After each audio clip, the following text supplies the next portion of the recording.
masasabi niyo ma'am sa mga kabataan ngayon na nagiging violent na po sila, nagiging marahas na po sila to the fact na sa loob po ng school is nakakagawa na sila ng krimen?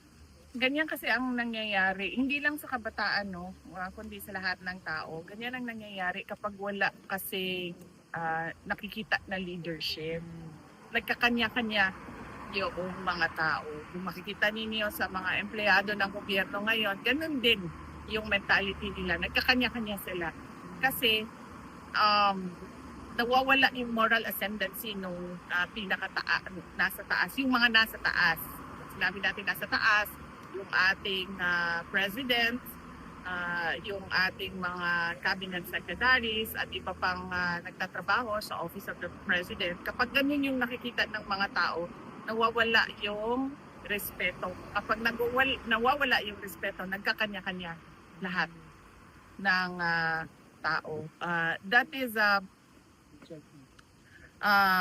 manifestation of a weak leadership.